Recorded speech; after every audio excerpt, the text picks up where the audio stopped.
अभी मेरी नींद खुली ही थी कि सुमन की मधुर आवाज़ सुनाई दी। वास्तव में ये खतरे की घंटी थी। मैं अपना मोर्चा संभालती इससे पहले ही स्थूल शरीर की वह स्वामिनी अंदर पहुंच चुकी थी। मैं अपने प्रिय प्रधानमंत्री की मुद्रा में न चाहते हुए भी मुस्कुराकर खड़ी हो गई। वह आते ही शुरू हो गई। अरे निवेदिता जी, आप सोकर उठी हैं? आपकी तबीयत ठीक नहीं लग रही है। अभी मैं सिर दर्द की दवा भेज रही हूँ। और हाँ, भाई साहब और रिया नहीं दिख रहे। मैं जबरदस्ती दिखावटी मुस्कान लाकर बोल पड़ी। ये तो अभी स्नान घर में है और रिया सोई है। आपकी रिया तो कमाल की है, बड़ी होशियार निकलेगी। और हाँ, खाना तो बनाना शुरू नहीं किया होगा। मैं उनकी भूमिका का मतलब जल्दी जानना चाह रही थी। सारा काम पड़ा था और यह तो रोज की बात थी। नहीं, शुरू तो नहीं किया, पर लगता है आपके सारे काम हो गए। ओहो, सुमन हंसकर बोली। नहीं, मैं तो रोज दाल बनाती हूँ ना। मैंने आश्चर्य से कहा। दाल तो मैं भी रोज बनाती हूँ, पर मैं तो दाल में घी और जीरे का छौंक लगाती हूँ। वो तो मैं भी करती हूँ, इसमें नई बात क्या है? वो क्या है निवेदिता जी कि आज दाल बनाने के बाद घी का डब्बा खोला तो घी खत्म हो गया था। सोचा आप ही से थोड़ा मांग लूँ। सुमन ने अधिकार से कहा। फिर बड़ी आत्मीयता से मेरी मैगजीन उलटने पलटने लगी। मैंने तो सिर पकड़ लिया। थोड़ा सा घी मांगने में इतनी भूमिका। खैर, ये तो रोज का धंधा था। मुझे तो आदत सी पड़ गई थी। ये मेरे घर के पास रहती हैं और मेरी सभी चीज़ों पर अपना जन्मसिद्ध अधिकार जताती हैं। इस अधिकार का प्रयोग इन्होंने दूसरों के घरों पर भी किया था, पर वहाँ इनकी दाल नहीं गली और फिर संकोचवश कुछ ना कहने के कारण मैं बलि का बकरा बना दी गई। अब तो ये हालत है कि मेरी चीज़ें जैसे मिक्सर, टोस्टर, इस्त्री वगैरह इन्हीं के पास रहते हैं। अब मुझे ज़रूरत पड़ती है तो कुछ देर के लिए उनके घर से मंगवा कर फिर उन्हीं को वापस भी कर देती हूँ, क्योंकि जानती हूँ कुछ ही क्षणों के बाद फिर मधुर आवाज़ में खतरे की घंटी बजेगी। भूमिका में कुछ समय बर्बाद होगा और फिर मेरी स्त्री फिर से उनके घर की शोभा बढ़ाएगी। पूरे कॉलोनी में लोग इनकी आदतों से परिचित हैं और घर में इनके प्रवेश से ही सावधान हो जाते हैं। ये निश्चित है कि यह कोई ना कोई वस्तु पर अपना अधिकार समझकर ले जाएंगी।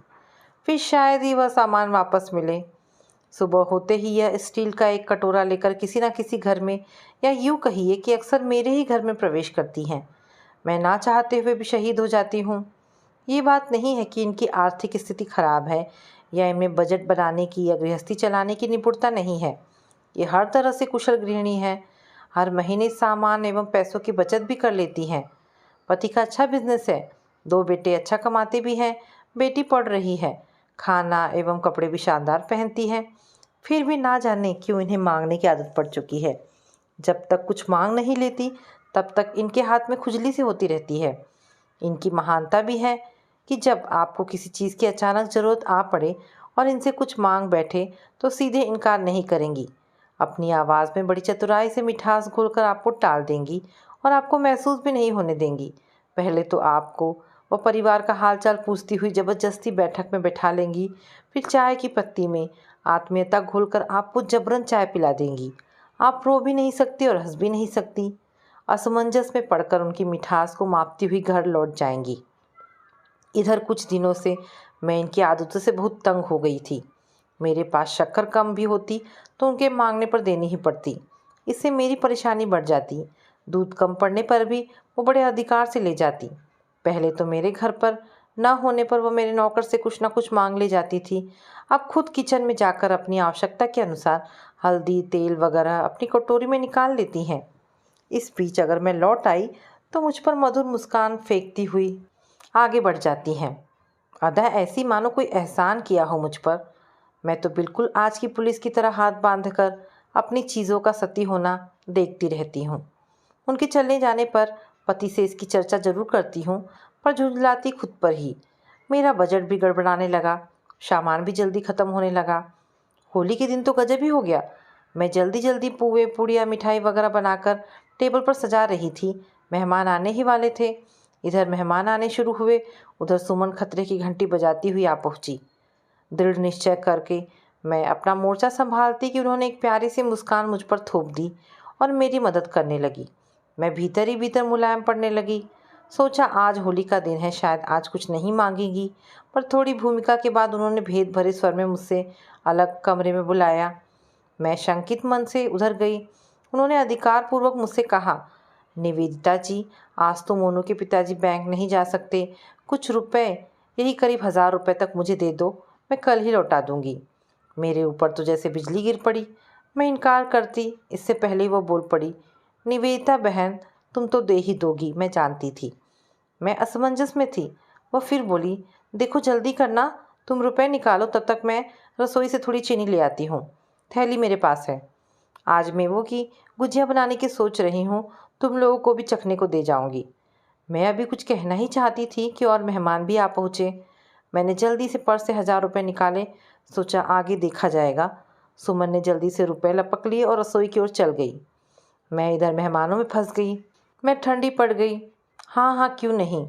थोड़े से मालपुए बचे थे, कुछ निकाल कर मैंने उन्हें दिए। नहीं निवेदिता जी, मैं तो बस थोड़ा सा चख लूँगी। ये कहकर उन्होंने पूरा खाना खाया। फिर बोली, वाह बहुत स्वादिष्ट है, अभी मैं बच्चों को बुला कर लाती हूँ, वे भी थोड़ा चख लेंगे, फिर रात को पूरा खाना खाने हम लोग आएंगे। मेरी आंखों के आगे तो पूरी पृथ्वी घूम गई। अभी इस आघात से उबर भी नहीं पाई थी कि वह सपरिवार चहकते हुए आ पहुंची। साथ में फफूंदी लगा नींबू का मरियल सा अचार एक छोटी कटोरी में था। पति व रिया मेहमानों को छोड़ने बस अड्डे गए थे। सोचा आज हमारा उपवास ही सही। किसी तरह लड़खड़ाते कदमों से रसोई की ओर बढ़ी, पर उससे पहले सुमन ने कहा, आप बैठिए निवेदिता जी, थक गई होंगी, मैं निकाल देती हूँ। मेरे मना करते करते उन्होंने सारी बची खुची रसद निकाल कर बाहर की और सब लोग चखने बैठ गए। मेरे हाथ में अचार की कटोरी थी और मैं मन ही मन सुलग रही थी। सोचा कटोरी कूड़ेदान में फेंक दूँ। खैर सब लोग रात में खाना खाने का वादा करके जल्दी ही मेरे पुए चक्कर चले गए। मेरे लिए कुछ भी नहीं बचा था। राजीव के आने पर मैंने सारी बातें कही। वह भी बहुत दिनों से इसी समस्या पर विचार कर रहे थे। पहले तो उन्होंने मेरी बेवकूफ़ी पर मेरी खिंचाई की, फिर होटल से लाकर खाना खाया। शाम तक वह कुछ विचार करते रहे और फिर रात में खुश होकर सुमन के आने से पहले ही हमें सैर कराने ले गए। बाहर ही हमने खाना खा लिया। उन्होंने 1 हफ्ते की छुट्टी ली। मैंने कारण पूछा तो बोले कि समय पर सब जान जाओगी। मैं मूक दर्शन बनकर अगले खतरे की घंटी का इंतज़ार करने लगी।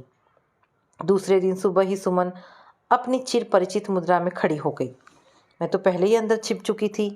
आज मेरे पति राजीव ने मोर्चा संभाला था। अरे भाई साहब, आप, निवेदिता जी किधर है? वह तो अपनी सहेली के घर गई हैं। मुझसे कह गई हैं कि आपके आने पर जो कुछ भी चाहिए आपको मैं दे दूँ। बोलिए क्या चाहती हैं आप? सुमन सकपका गई। अपने जीवन में शायद पहली बार उनको इस तरह की बातों का सामना करना पड़ रहा था। और रुक रुक कर बोली, बात यह है भाई साहब कि आज मोनू के सिर में दर्द है, मैं तो खुद बाजार नहीं जा सकती। मिट्टी का तेल भी ख़त्म हो गया है, सोचा आपसे मांग लूँ। मैं कनस्तर लेकर आई हूँ, 5 लीटर दे दीजिए। देखिए सुमन जी, मैं भी मार्केट जा रहा हूँ, आप पैसे दे दें, मैं भी तेल ले आता हूँ, मेरा भी ख़त्म हो चुका है। मेरे पति ने हंसकर कहा, अब तो सुमन को तो काटो तो खून नहीं। मरियल आवाज़ में बोली, रहने दीजिए, फिर कभी मंगवा लूँगी, अभी तो मुझे कहीं जाना है। ये कहकर वह तेज़ी से चली गई। मैं छिपकर देख रही थी और हंस हंस कर लोटपोट हो रही थी। 3-4 दिन चैन से गुजरे मेरे। वे 1000 रुपये तो कभी लौटे नहीं, लेकिन खैर एक घटना के बाद मुझे हमेशा के लिए शांति मिल गई। एक दिन सुबह सुबह फिर वो मुझे खोजती हुई सीधे कमरे में मेरे पहुंच गई, पर मैं तो पहले ही खतरे की घंटी सुनकर भंडार गृह में छिप गई थी। वह निराश होकर वहीं बैठ गई। राजीव ने अंदर आकर उनको नमस्ते की और आने का कारण पूछा। सुमन ने सकपका कर कहा, भाई साहब, निवेदिता जी को बुला दीजिए, ये बात उन्हीं से कहनी थी। सुमन जी, आपको मालूम नहीं, निवेदिता की बहन को लड़की हुई है, इसलिए वह तड़के ही उठकर मायके अपनी बहन के पास गई है, अब तो कल ही लौटेगी। आप मुझसे अपनी परेशानी कहिए।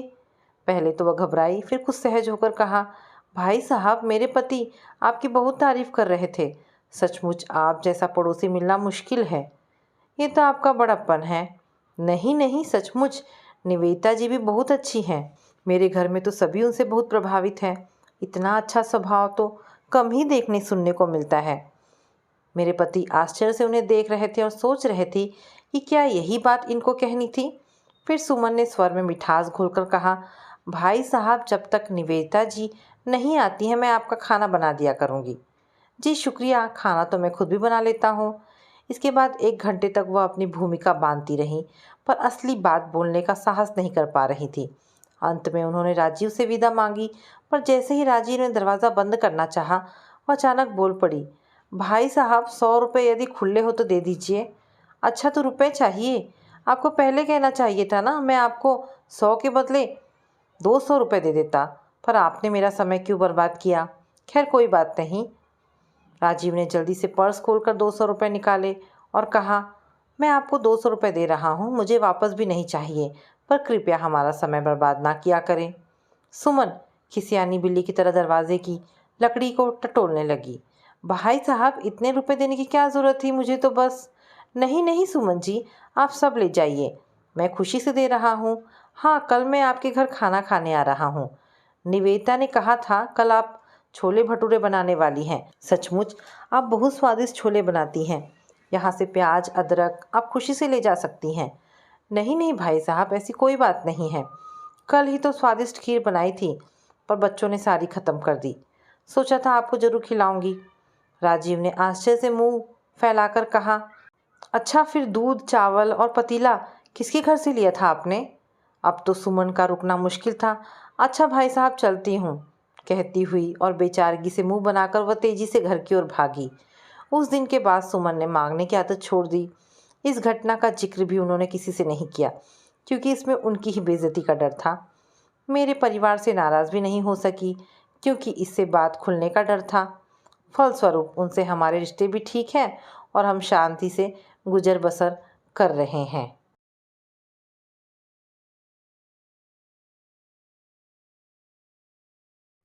माँ की आवाज़ तेज से और तेज होते हुए कमरे के बाहर बने बरामदे को चीरते हुए कमरे का दरवाज़ा पार करते हुए मेरे कानों तक आ पहुंची थी।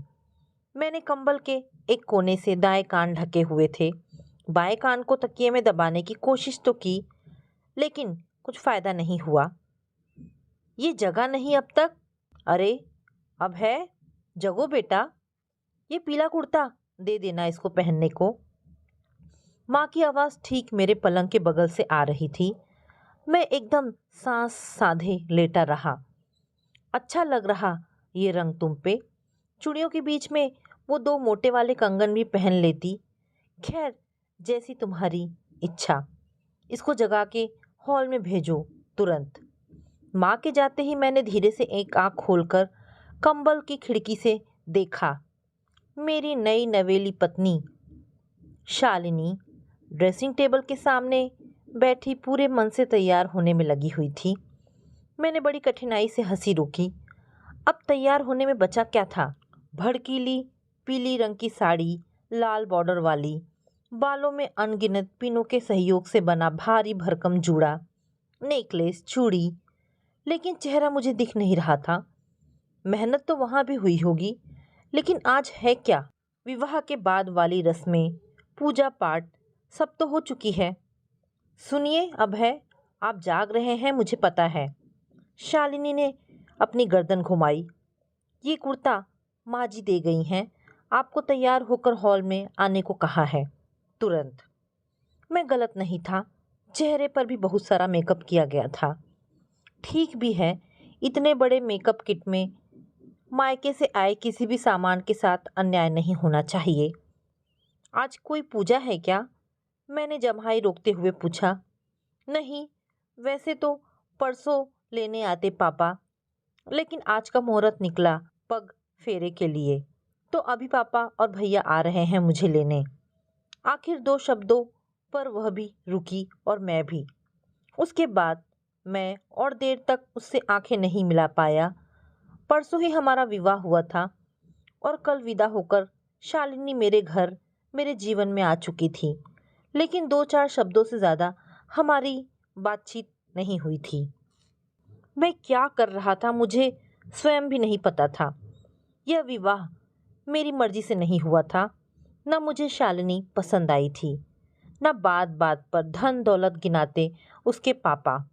मुझे कोई मतलब नहीं था उनके धन संपत्ति से, बहुत सारे खेतों से, ना उनके बंगले से, ना उनके दरवाजे पर खड़ी गाड़ियों की लाइनों से, ना उनके घर की सोने से लदी गुड़ियों से, जिनमें से एक गुड़िया मम्मी मेरे लिए पसंद कर आई थी। आप लेने आएंगे ना? शालिनी माँ के कहे अनुसार कंगन पहनते हुए पूछ रही थी। आप नहीं आएंगे तो मैं वापस नहीं आऊंगी। मन के एक कोने से आवाज आई, मत आओ, मुझे कोई फर्क भी नहीं पड़ेगा। शालिनी अपने मायके मेरठ जा चुकी थी और मैं अपराध बोध के दलदल में, जहां मैं सांस भी नहीं ले पा रहा था, किंतु वहां से निकलना भी नहीं चाह रहा था। शाम को अपने दोस्त उदय को घर बुला लिया था, लेकिन वह बजाय मुझे समझाने के मुझे और उलझा रहा था। हालत देखो अपनी, कौन कहेगा कि 2 दिन पहले शादी हुई है तुम्हारी। मुझे तो कुछ समझ ही नहीं आ रहा है गुरु। कोई जबरदस्ती सिर पर तलवार लटकाकर या बेहोश करके तो शादी कराई नहीं गई तुम्हारी। अब यह सब क्या ड्रामा है। बात वो नहीं है यार, खैर तुम नहीं समझ पाओगे। मैं अपनी ही घुटन से आज़ाद होना चाह रहा था, वह घुटन जो मुझे हर पल और तेजी से अपनी कब्जे में लेती जा रही थी। सब ठीक है ना? उदय चाय पीते हुए मुझे अजीब तरह से देख रहा था। हाँ, सब ठीक है। कुछ बताना है? मैंने एक लंबी सांस लेकर कहना शुरू किया। तुम्हें पता है, मैं इस शादी के लिए रेडी नहीं था। मम्मी पापा को सब कुछ बहुत पसंद आ गया था। मुझे हाँ करनी पड़ी। हाँ पता है, आगे बोलो। दरअसल बात यह है कि मैंने शादी को लेकर यह सब सोचा ही नहीं था। जो सोचा था वह हुआ ही नहीं। चाय की आखिरी घूंट गटकने के साथ ही मन में रखी असली बात बाहर आ गई। उदय ने हड़बड़ाकर पूछा, मतलब तुम्हारा कहीं चक्कर चल रहा था? भनक तक लगने नहीं दी यार।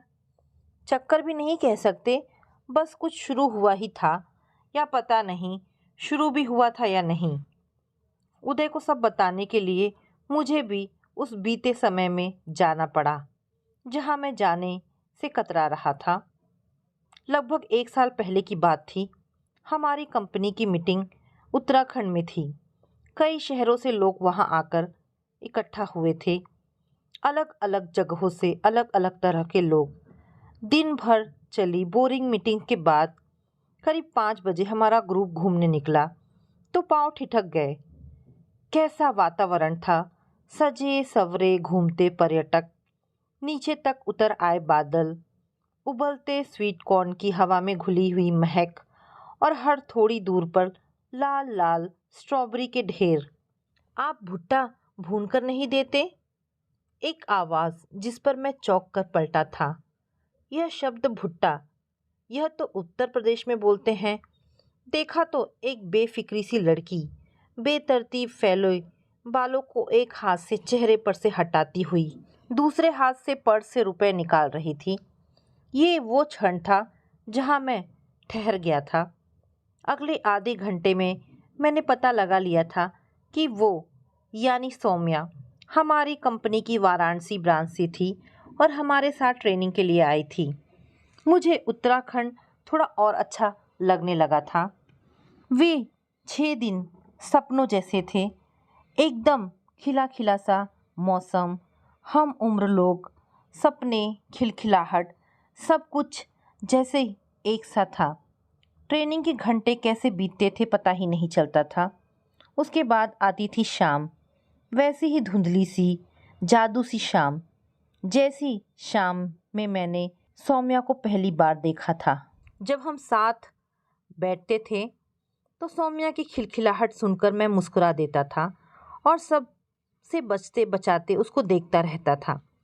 मैंने ज़िंदगी से यही तो मांगा था, एक मनपसंद जॉब और ऐसी जिंदा दिल जीवन संगिनी। लेकिन बात तो वहीं की वहीं अटकी थी। कुछ कहने के लिए हिम्मत बटोरना, कहीं जल्दबाजी तो नहीं हो जाएगी। कल आखिरी दिन है ट्रेनिंग का।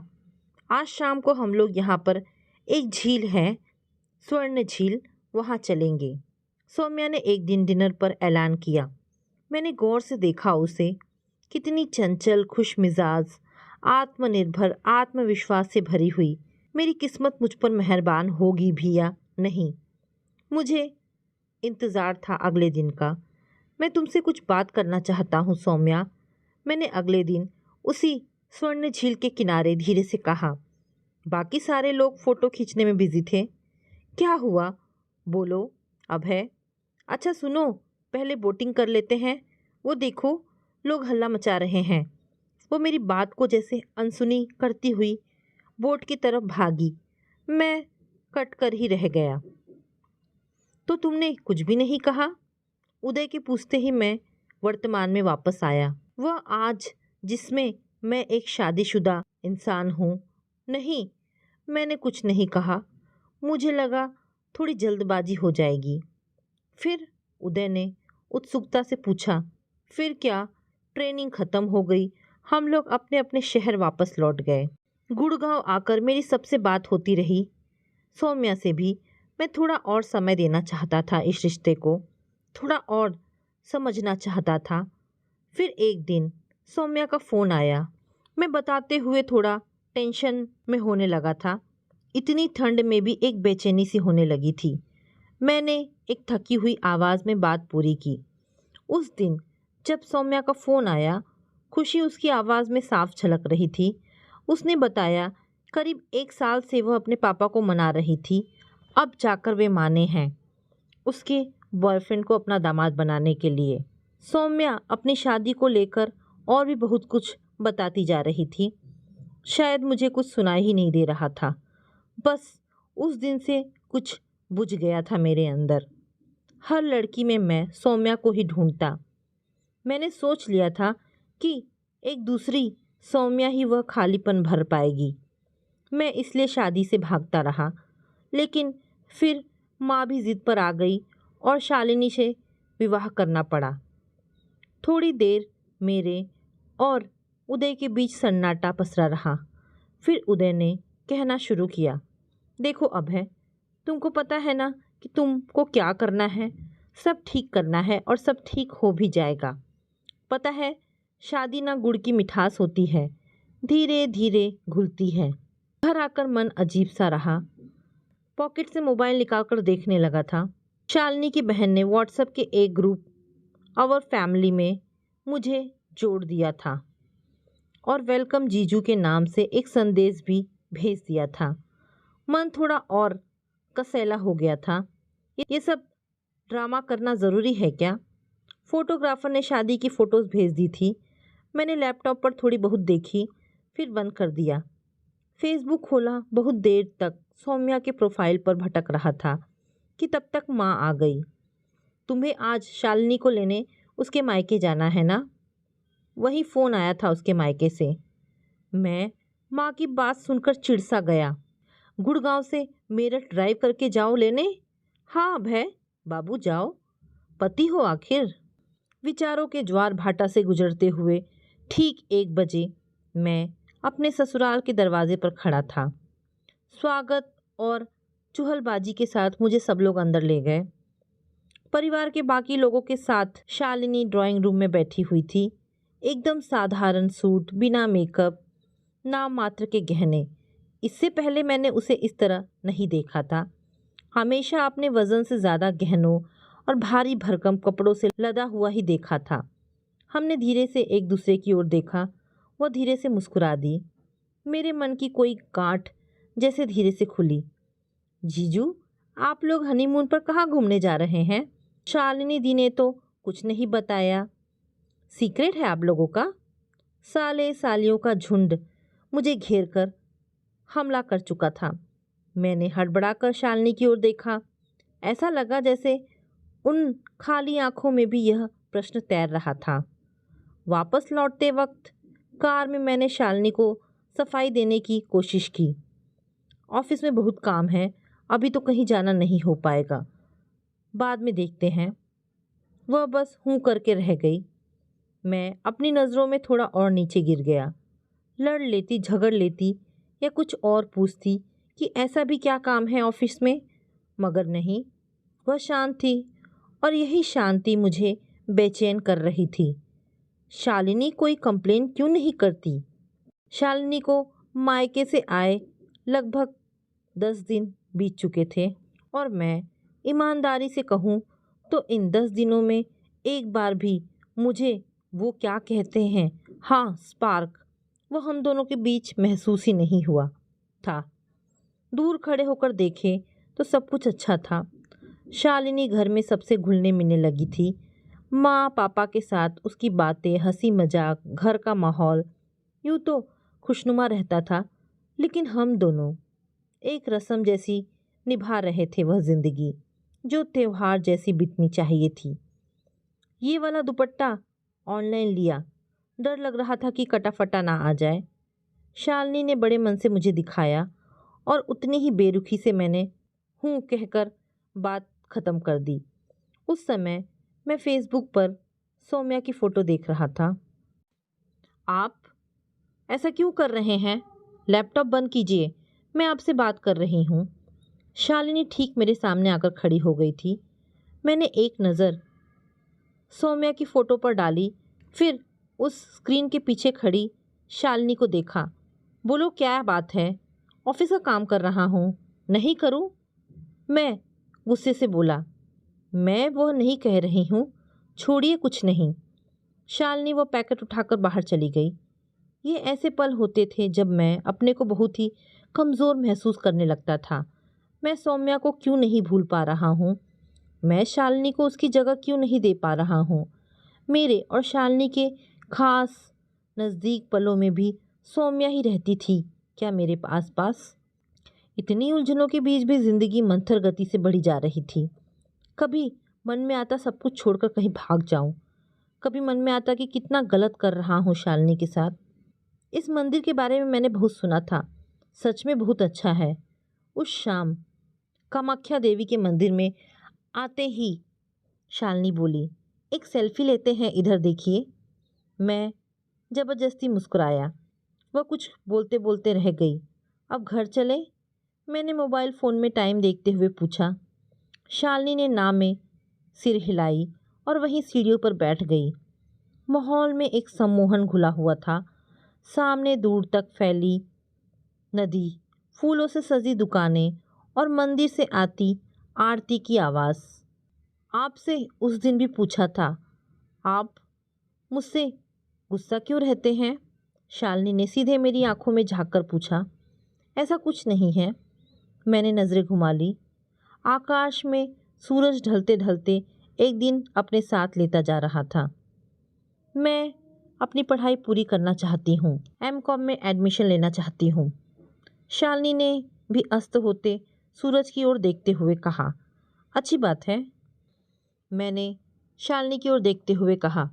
उसकी आंखें अचानक सूनी हो गई थी, होठ कांपे और धीमी सी आवाज़ आई, मैं अपने मायके जा रही हूँ। मेरठ से ही एमकॉम करना चाहती हूँ।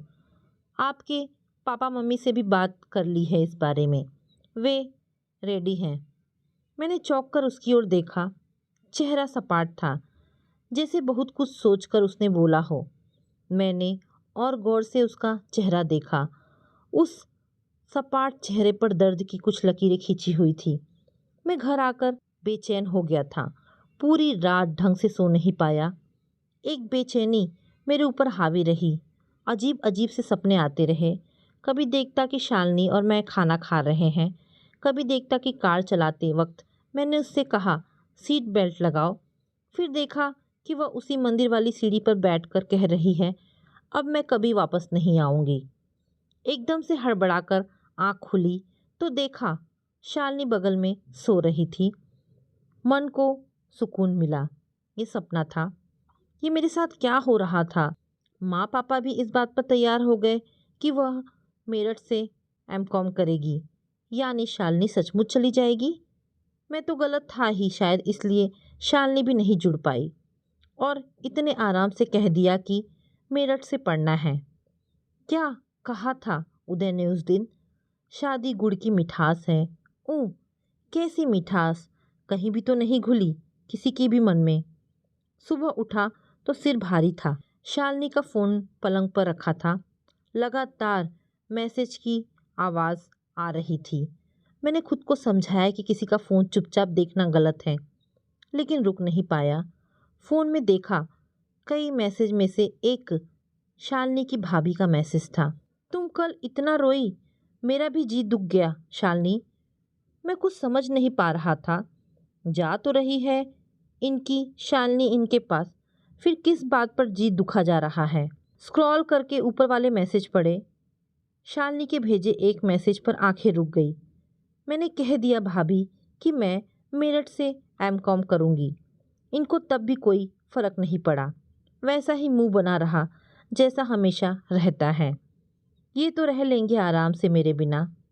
यह क्या लिखा है? मैं अपना सिर पकड़कर बैठ गया। वो समझ नहीं पा रही है कि मैं अलग नहीं रहना चाहता।